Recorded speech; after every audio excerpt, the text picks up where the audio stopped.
Welcome to the OK Grognard Show. This is Mark CMG Clover. Got it on record now. Everything's up and running.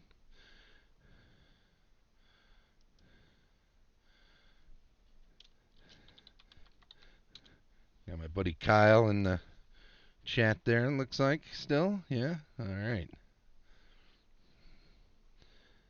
Well, we're going to be working on my Jalston map today.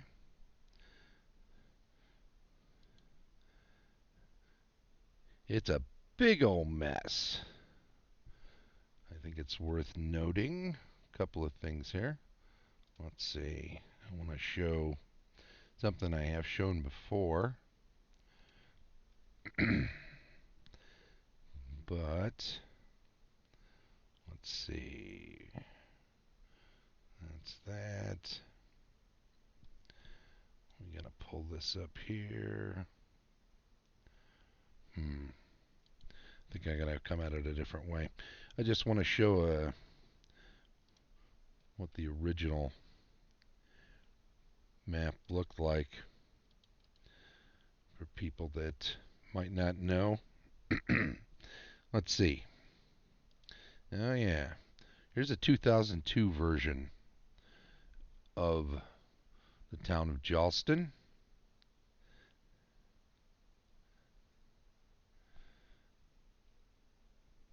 This was how it looked when I put out a product way back when. And during the time of this last campaign I ran, the timeline advanced by 50 years, and I wanted to update the map to show what it looked like now. And part of what I had to do, or wanted to do, was use a map by Dyson Logos, DysonLogos.com. If you ever want to check his stuff out, you can support him on Patreon. I have for the last 4 years. He just does great maps. But with his commercial maps, of course, you can modify them. So I took this as a basis for what was going to be my Jalston map and twisted it a bit. Let's see. Yeah, okay. That's how it looked. And as you can see, I changed it a bit. Turned it. I added a fortified harbor for where they build ships and where military ships can stay. This is more commercial. Here, I added the river to make it more in keeping with what this originally was. Of course, the original town of Jalston then would have been just along here, with the main keep being here. So it has morphed over 50 years into a much larger environment, much larger settlement, much larger town. A lot of the same, not a lot of the same structures, but a lot of the same residents are there over time. The temples have grown and maybe moved around a little bit. This, for instance, is the main temple of Topher that had become the patrons of the people that were playing in the last campaign.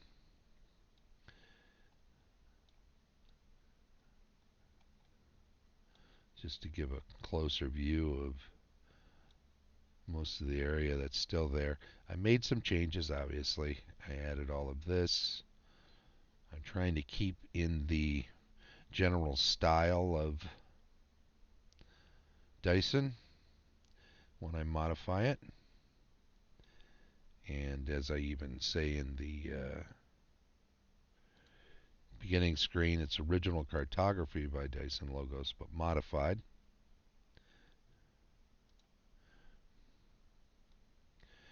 And a lot of what I do is cutting and pasting. Cutting, copying, and pasting. Just grabbing buildings to flesh out my map. There he is. Yeah, look at this. That's kind of a stray. I don't really like that. This one too. It's a little too close there. So let's zoom in on that. This is an arduous, painstaking process. It takes a fair bit of time, but I think the results are worth it. We'll grab that lasso tool. We're going to move this back from the road a little bit. You'll also note that when I do this sort of thing, I need to clean it up a little bit. Take that erase tool, there it is. Make that smaller. Yeah, that's good.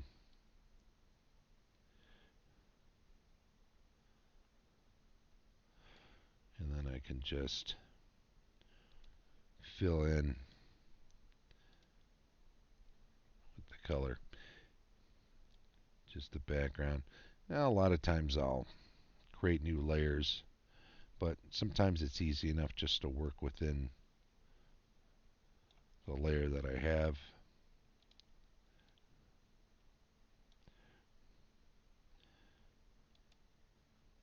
And it's easy to, oops, we gotta deselect so that we can actually work on that layer. There we go. Fill that in there. Alright, those look a little better. This over here is kind of annoying. I don't know if we've got a large enough. A lot of people use styluses when they work on maps. I'm not that clever. So a lot of the work I do is still with a mouse, but it works out well enough for me. Since I'm doing a lot of copying and pasting, I kind of keep that sort of raw stylist style that Dyson has that makes his maps look so natural. And then I can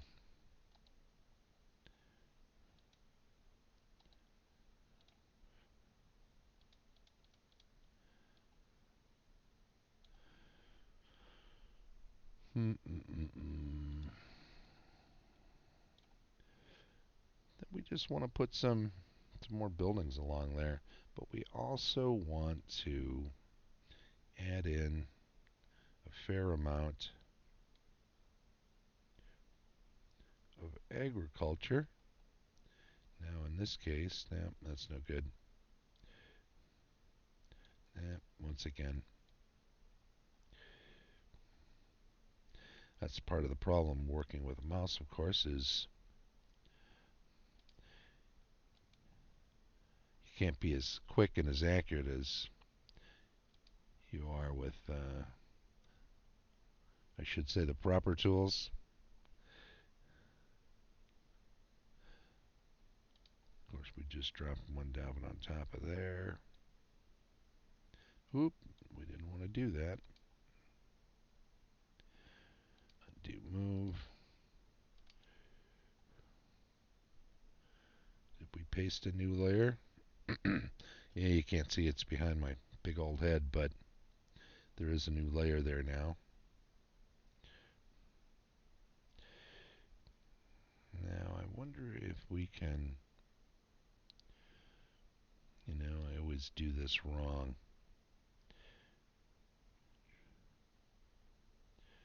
You know what?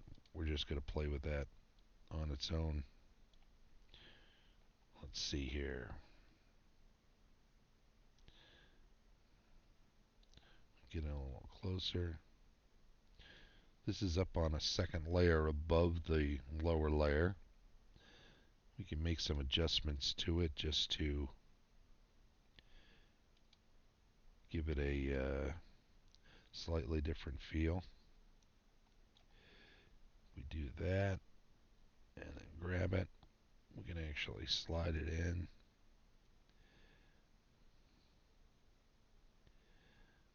Tighten it up that way.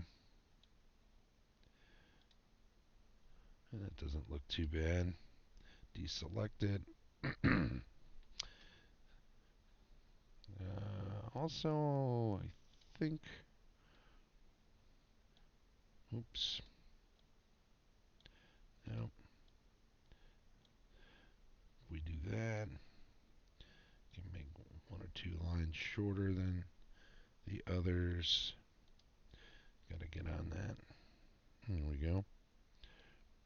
And this way,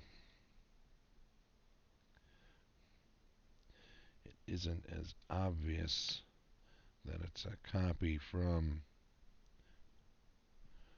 the other fields that are out there already. Do it that way. Clear it. We're gonna see now those two fields, while they look similar, aren't exactly the same. We can take this one, since it's on its own layer, and move it out anywhere else we want. Let's actually put this one back behind.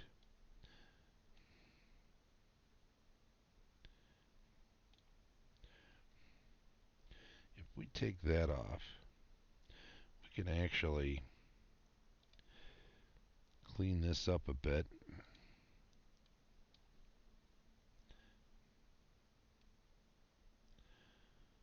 Just get rid of some of that background white that's there.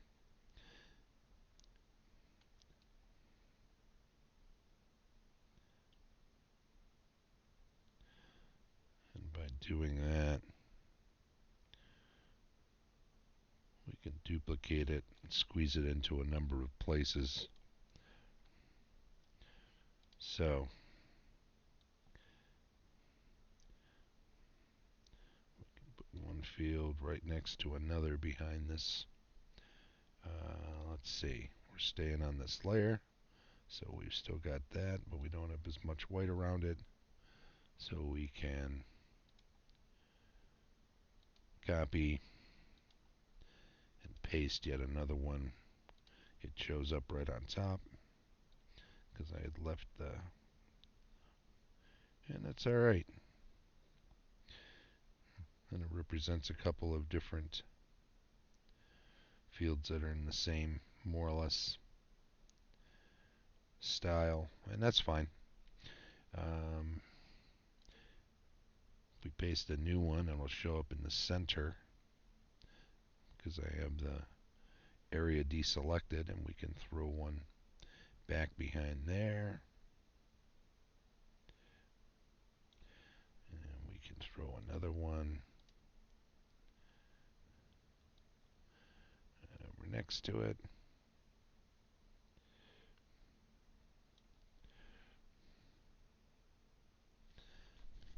These are all new layers, so we can even throw one there, and then use that erase tool. Oops, let's make it bigger to get rid of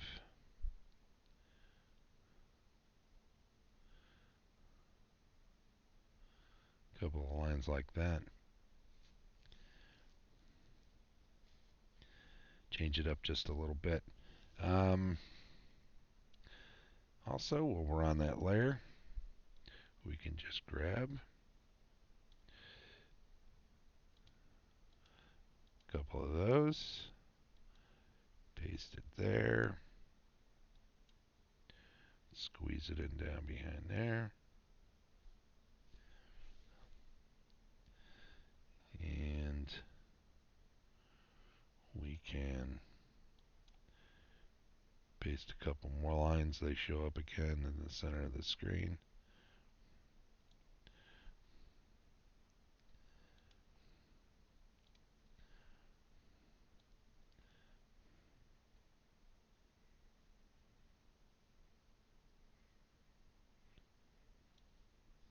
Let's get that off of the fence.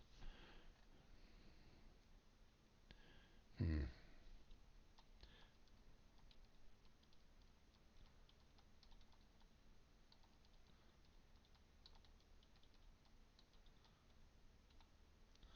That's good. Now we could switch layers. Edge that one over. Pretty much there. There we go.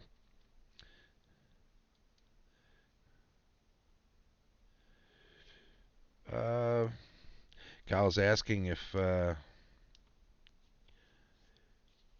see how this would work with your Surface Book. Oh, I'm sure it would work great with a pen. Using a stylus is the way to go if you're better at it. I just never developed that skill.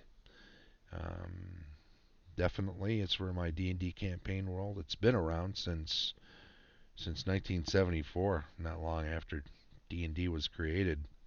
Our group was playing, and we had a couple of us that wanted to try our hand at DMing. I started with pretty much as the little booklet suggested. Start with a dungeon and a town nearby, and then expand on there. And my campaign world has expanded since '74. Over the years, over the many campaigns, as I added more to it, created more, tore some of it down, and rebuilt parts of it. Um, I don't. I plan on getting back to running a weekly face-to-face game in my first edition Grimwald campaign. It's what I like to do, but yeah, there's a good chance we'll probably do some digital, or I'll run some digital games. I'm not sure if those guys are into that sort of thing, so I'll have to check with some of them. Yeah, for a month or more, it might be the only option, right? Um, the other thing that does concern me, though, is well, 9 or 10 players, 8, 9, 10 players in a face-to-face game is something that I can run fairly well. I'm not sure how that many players in a online game would work. It might be too many. I don't know. I'll probably have to start with 5 or 6 players, and then expand it a little bit here and there as it seems possible. No idea yet. Yeah, you play regular D&D game online, Kyle? Digitally? Do you use Roll20 or use some other method? Fantasy Grounds maybe? Do you use Zoom? Do you use Skype and Google Hangouts like some folks do? What's Yeah, Roll20. Okay. Who is the DM in your group? It seems like a job for Don, no? Or do you do it?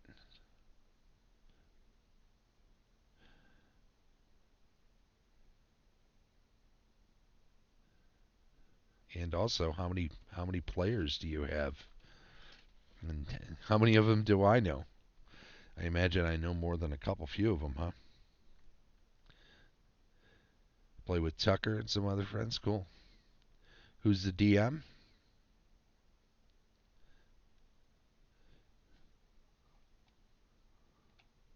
Yeah, I gotta merge these layers down now.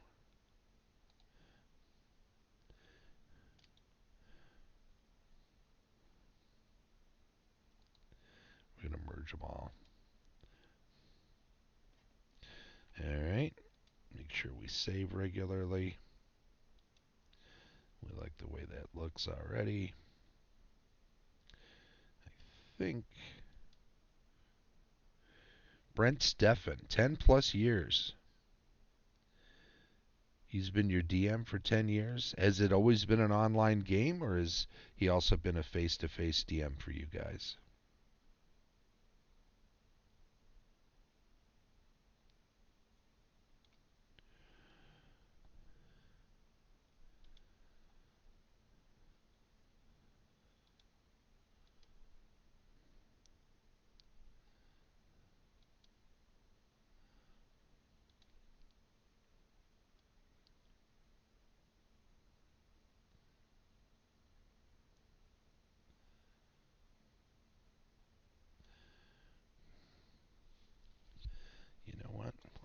change that.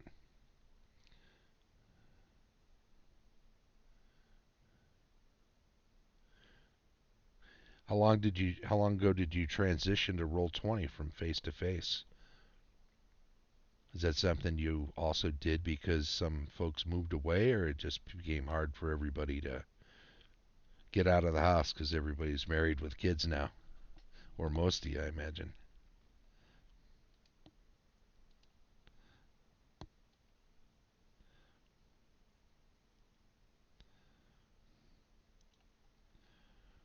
Mm-mm.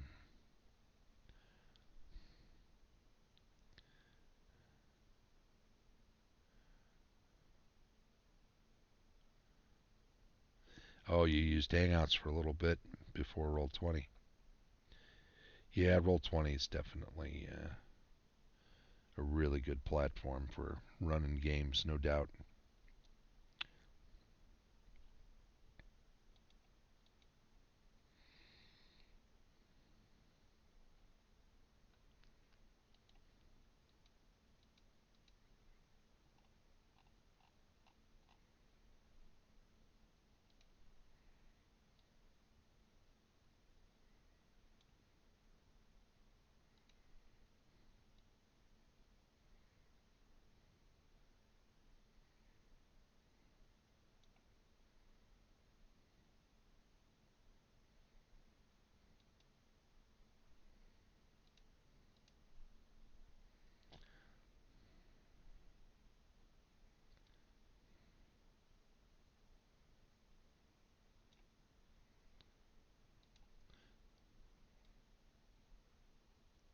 Oops, that's not what I wanted to do.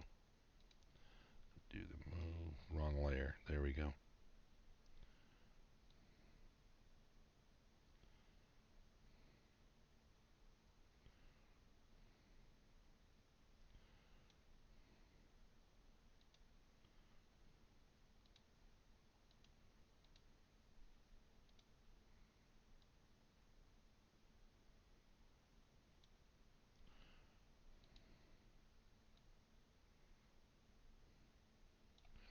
All right. Turn that off. Keep on that layer. Get out the good old erase tool. We can.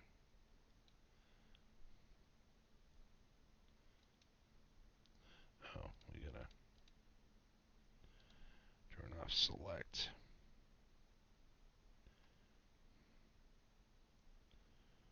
There we go.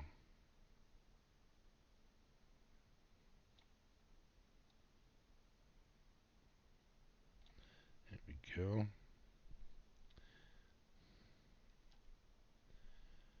And we'll make this a little smaller so we can fit between.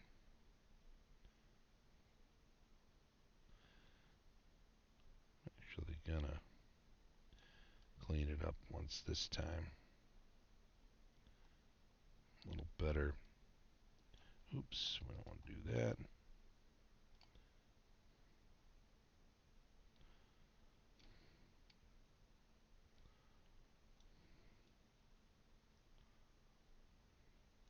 There we go.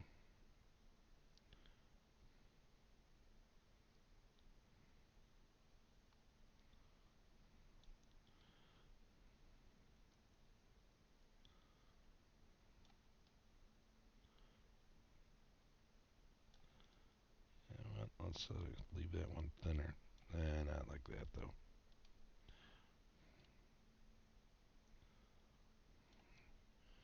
Alright. And for a penny.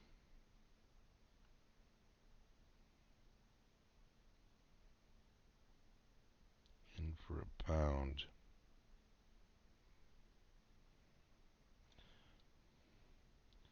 We get all these lines cleaned up. We can manipulate them individually when we want to copy and paste them. Alright. Now we bring the other layer back on. We can now move these around individual lines without worrying about them changing things a whole lot. And we can swoop. We don't want to move that around. We do want to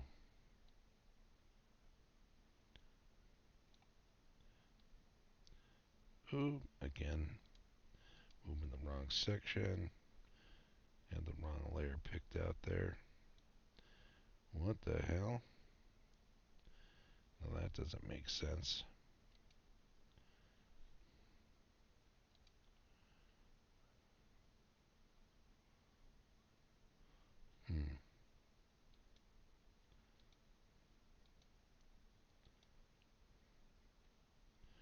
So if we're on this layer, and we select around this thing, then I should be able to move this line. Yeah, there we go. Alright. I just wanted to change it up a little bit, right?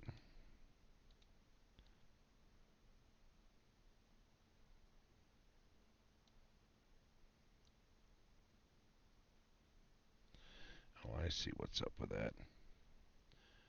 I gotta keep toggling over to the other to make it work right.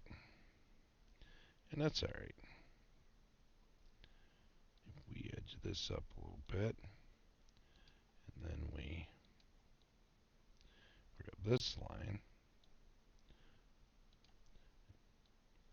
even it out a little bit, it doesn't look so bad. And it doesn't look exactly like the one next to it, right? That's the goal.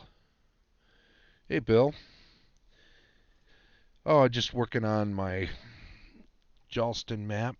It's a revamp of a much older map using a Dyson Logos map as a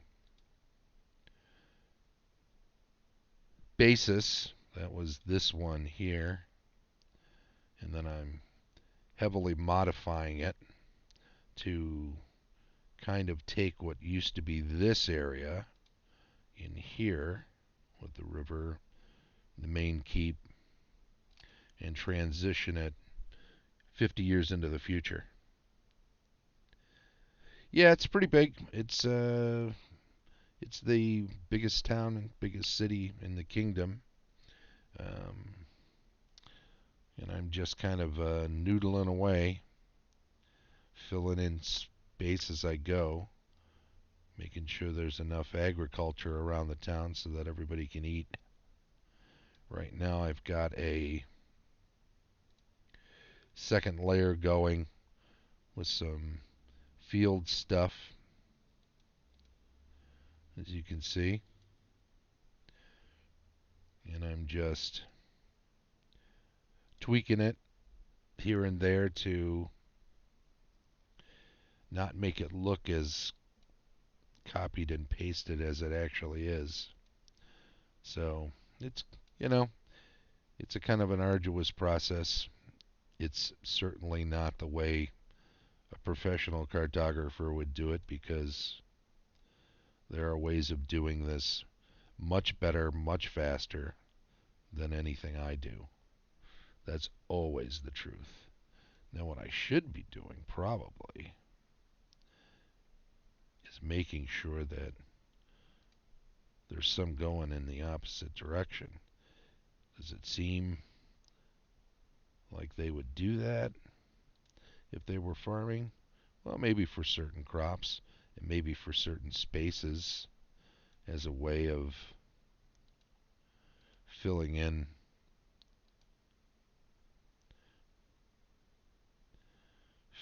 spaces, right?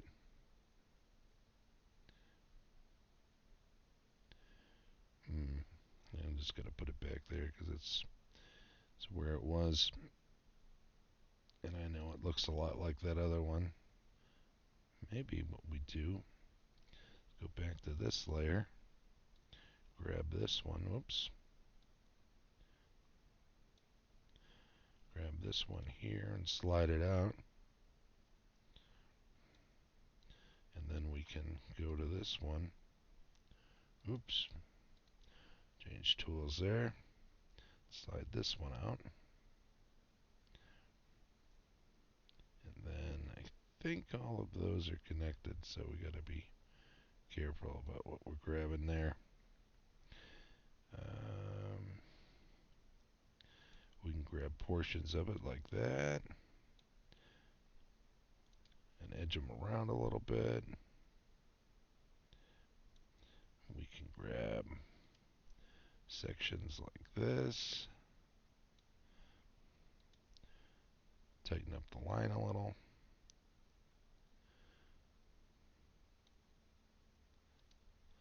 Right? And we can grab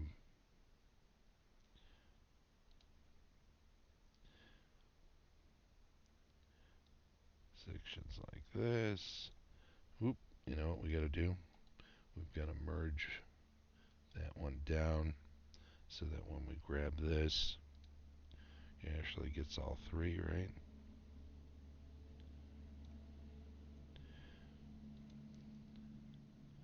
There we go. Really hoping after the quarantine is lifted, I can come up for one of the OSR second Sundays. Excellent. Yeah, that would be cool. Really want to play some old games with you guys. Absolutely. We definitely key mainly on role-playing games every time. That's just the way it's been so far, but that doesn't mean it has to stay that way. There's always the possibility of doing something. Sometimes there's been some board gaming. I don't know if you saw the pictures and stuff, but there's been some Hero Quest played. There's been a few other non-RPGs, board games, card games that are older that get played. And that's, it's whatever people decide they want to play on those particular days. Let's round that off. There we go. That's the other thing about these. If you're worried about things looking too uniformed, you can just tweak each line a little bit as you go. See how that one looks. Oops, I'm on the wrong layer for messing with that one. And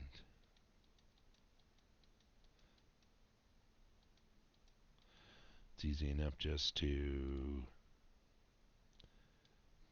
fill that in there.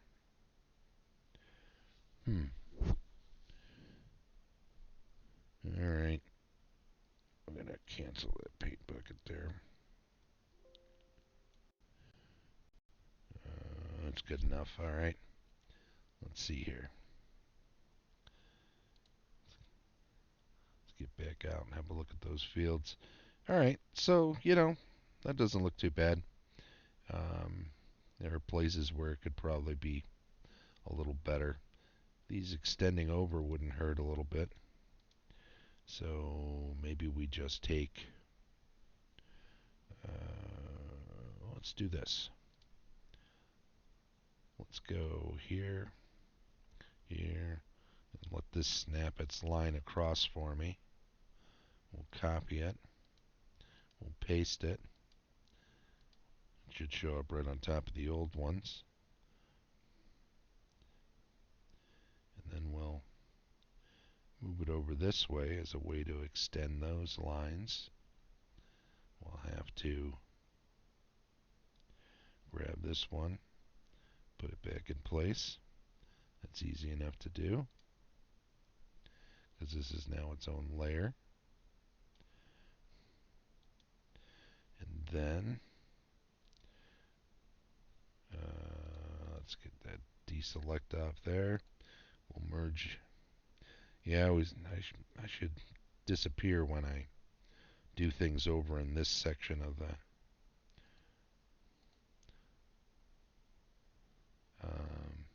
flatten image.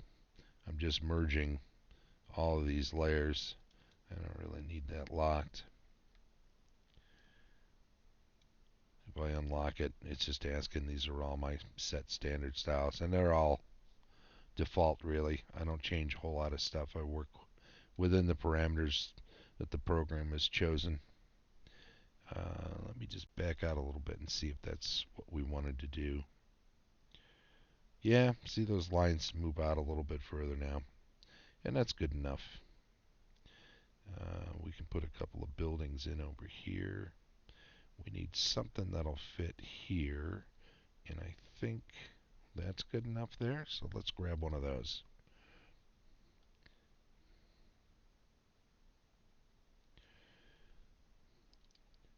Copy that, paste it, let's go grab it, drop it right in there. And now we need something, maybe some things that fit in there. This looks pretty good. I'm going to change layers. That's good. Copy, paste, change tools, go grab the new one, shove it right in there.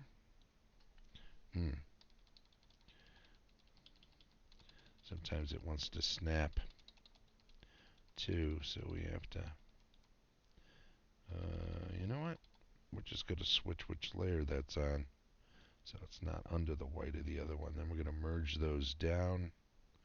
Wow, merge visual, get all those together. Then we'll go back.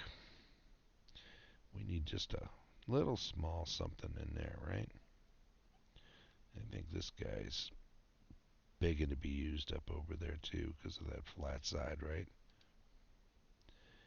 Copy, paste. Yeah, look at that.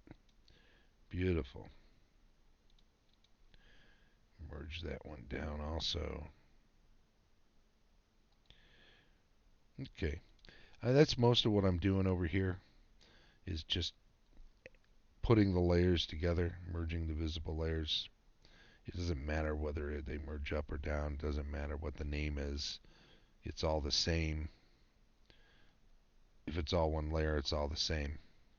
So I'll leave this back on. Don't worry about it. Son and I played last week, Hero Quest. Oh, cool.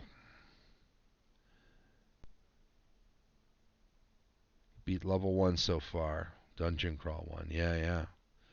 Yeah, you'll get some mileage out of it. There's a lot of replayability in that game because of all the quests, obviously. Um, you can go for quite some time just playing one after another. Or you can, parcel it out, make it a treat, right? Play an hour here every couple few days if he does his homework, right? Finish your math, and we'll go do some math with a medieval fantasy veneer, so you don't know you're doing math. That's the great thing about the games we play is they put those skills we learn to the test. They make us better at the things we do, whether it's interaction or math or sometimes language skills, whatever. Anyway, maybe I give them too much credit, but some people will say, well, it's a game, so you're not really learning anything. So what did I do over here? Did I start to make a stable of some sort and then not finish it? Let's see. Because I had a couple here. Anytime, right? Anytime you've got a big town, they're going to want the majority of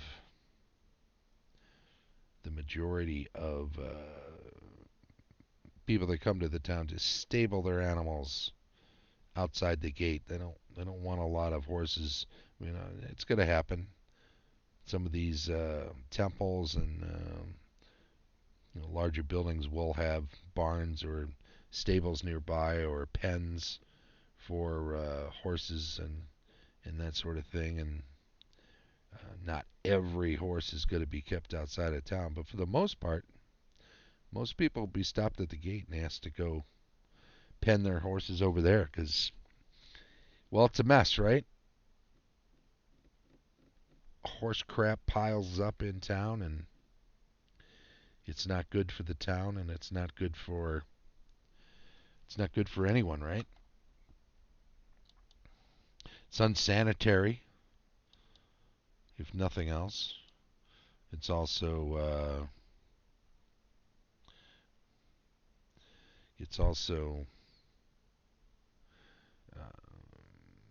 prone to accidents, right? A horse gets spooked and it kicks some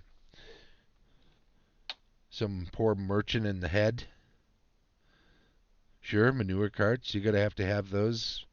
Even so, certainly if somebody there'll be butchers that are inside the city walls. There'll be all sorts of refuse that builds up that needs to be cleared out.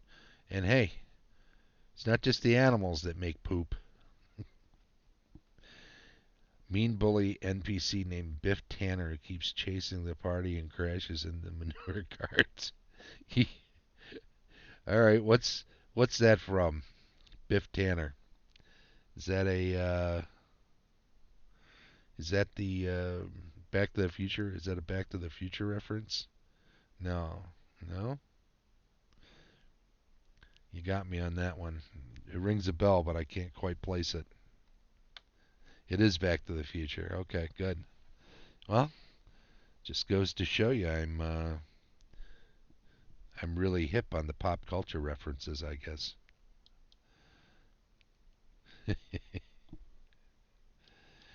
So I wonder what most people are doing with their day now. This is an interesting situation. I imagine we get 2, 3 weeks in. Some people's houses are going to be way cleaner than they've ever been, and some people's houses are going to be way messier than they've ever been. It's just going to be sort of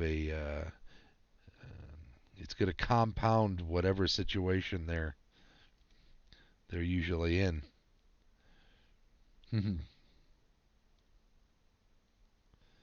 Well, I was watching.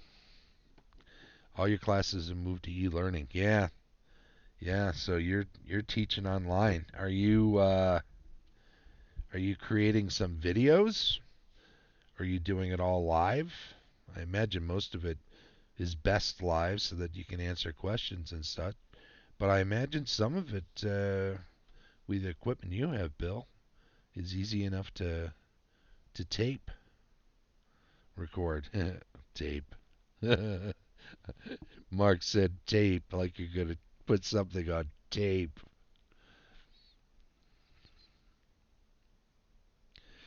Well, it's kind of neat that you can do a lot with visual aids. I don't know if you're a PowerPoint guy, but I suppose there are options there to set up presentations that work that way. We'll just have a quick look over on the book that is faced. Make sure I'm not missing any requests. Hmm. So did you guys see those pictures with the horses with the dog faces or dog mouths? I don't know. I had to share those once I saw them. They just seemed like a really great idea for a. You know what they seem like? All right, you guys. I don't know how well you know First Edition. I know Bill knows it pretty well. I don't know, Kyle, if you've ever looked at First Edition books. But, of course, when they first came out, over 3 years, each year they released one of the core books, because back then that's how they did it. Monster Manual was first, and then the Player's Handbook, and finally the Dungeon Master's Guide. Um, but then, of course, they needed to come out with more monsters, because all the players knew the ones that they ran into all the time, and some DMs could make up their own stuff, but a lot of DMs, just like today, either didn't have time or maybe maybe they lacked the imagination to come up with creatures that were exciting enough for the games they wanted to run. And yeah, the black horse dog is scary. And then there were a couple of books that came out. One was called The Fiend Folio. Here, I got a copy here. Here we go. I don't know if you've seen this before.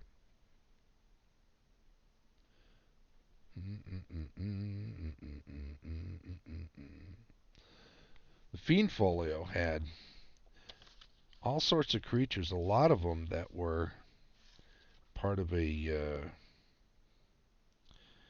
that had been put out in a UK publication. Uh, I forget now. Was it the early White Dwarf or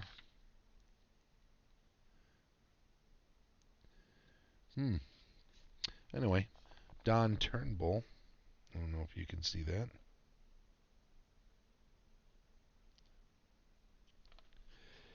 Back in 1979 from Cambridge was the editor. He was the managing director of TSR in the UK. And, well, a lot of the illustrations were done by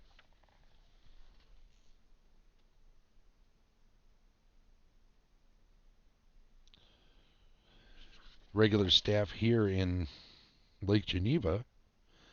The monster descriptions had come from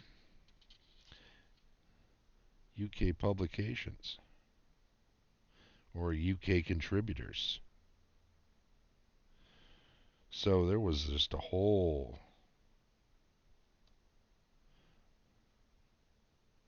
here you go. It's worth noting the contributions to the Fiend Folio tome have come from many parts of the world: the UK, the USA, Australia, Canada, and Europe. The AD&D games are spreading, so saith Turnbull in his foreword. And a lot of them are kind of goofy. I mean, everybody's heard of the flail snail, right?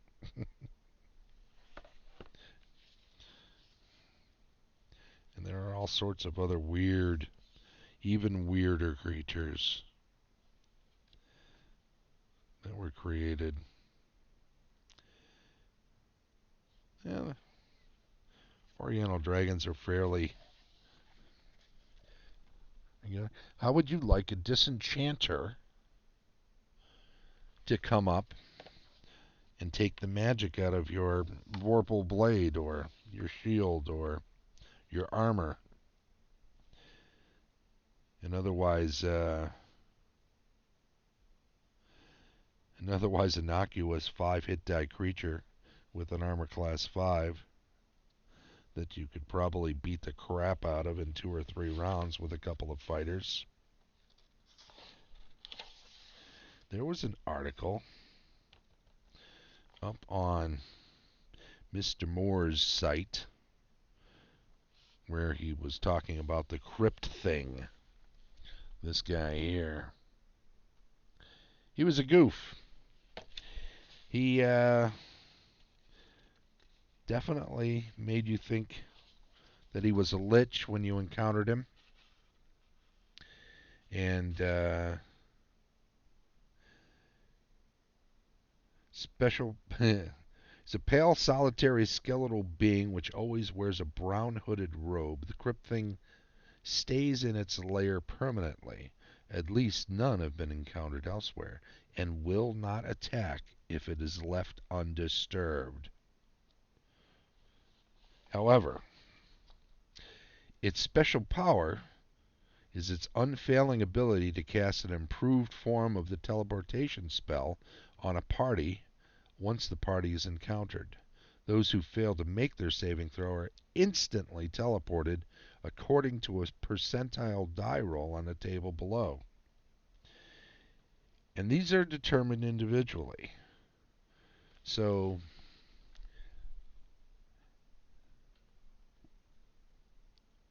you wind up going a random distance in a random direction, each individually, your party is flung up, down, left, right, north, south, east, west, 100 to 1,000 feet into an open space. If you roll on this, you determine how far it is, and it would stick you in a rock. You go to the nearest open space of where it says you were to go. But now suddenly you're all over the place. And Mr. Morse had used something clever. So you go in, and the crypt thing points at your, I think he used the dwarf character, points at your group, and it's the dwarf who is the only one, for some reason, I don't know why, the dwarf would be the most likely to make a saving throw. But he doesn't in this narrative that he concocted. And they all, what did you do with him? And the crypt thing claims that he disintegrated him, not that he teleported him.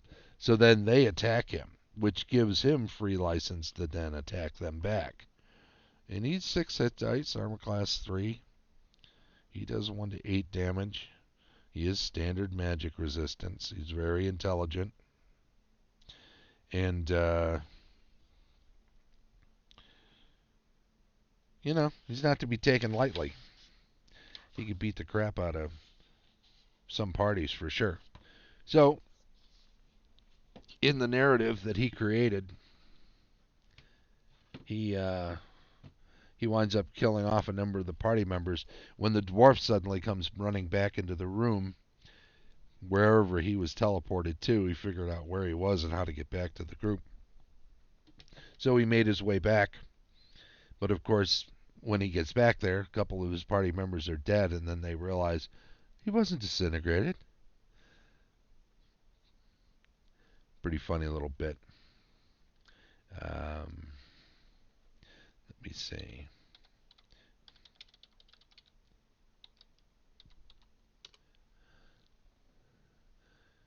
Oldschoolroleplaying.com. Crypt Things in Dungeons and Dragons. That was the article. Let's see. Let's see if I can bring it over into the screen here. There you go. Old school role playing. Crypt Things in Dungeons and Dragons.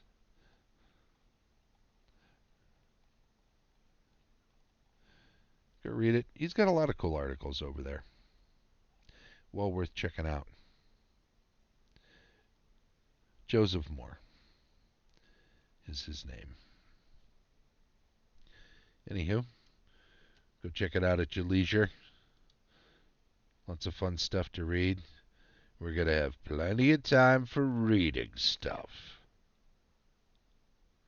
over the next month or more. So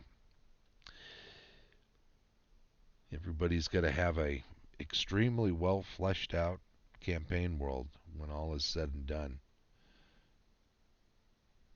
And hopefully we're not all so broke that we can't play games anymore, because that would be a shame, especially for Lake Geneva Games, because it's fun to play games, but if the space has to close because it doesn't make enough money, you can hold out for a while, but this thing drags on for half a year or more. There's going to be some thinking that it's nothing more than a expensive storage locker for a bunch of product. Now, of course, the flip side of that is, if that's the case, do you liquidate? But if you liquidate, who do you sell this stuff to? Because if that's the state of the world at that point, nobody's going to have the money to be sinking into another box of Throne of Eldraine or this or that. So we'll see, but hopefully things turn around pretty quick.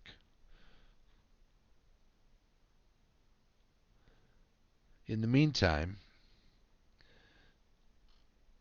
we will all make the best of what we got because it's all we can do. And it looks like I'm coming up on an hour here for this, so I'm going to stop the recording, cut the stream, go work out a little lunch. Doesn't Alex buy all magic cards always? Yeah, he Alex has a really good magic collection for sure. But Alex is a player, you know. Alex would not be content just collecting magic cards, and I don't think he'd be content just playing online. I think he's very much a fan of getting together with friends face to face, being in the same room with people that he's playing against. He may grind out some stuff online just to sharpen his skills or check out a new build or, like Jesse does. But at the end of the day, I think all of us are face-to-face gamers, and we're gonna miss it as these weeks drag on. And yeah, like you say, but since we cannot, we are doing it online for now. It's so true. Alrighty, well, Kyle, Bill, thanks for stopping by on the stream chat there. Appreciate you being a part of it. I'm gonna wind it down. Where's my closing screen? I made a new closing card. Is it this one? Yeah, there we go. Hey, thanks for watching. Episode credits in description. So that, I'll probably put a link to Mr. Moore's site since I mentioned it in the thing. And, my pleasure making maps.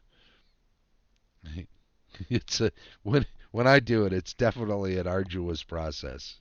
It's slow, but once I get ahead of steam, I'll start knocking out more of it a little faster. And then I'm going to clip that down. I'm not filling that whole thing.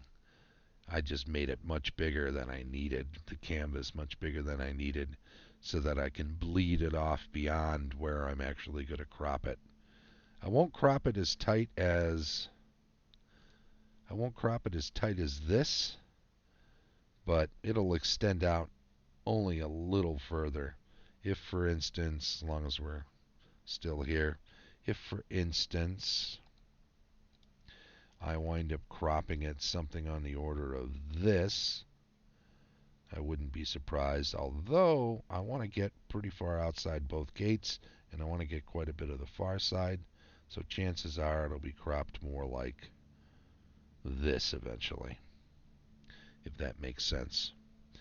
Anywho, I'm going to quit rambling. We'll switch over to that. We'll jump this down, and all I have to say is thank you both again, and thank everybody who watches this in the future when it's on YouTube or for a while it's still up on Twitch. In the meantime, this is Mark CMG Clover from the OK Grognard Show. You have a good day. Stay safe and stay healthy.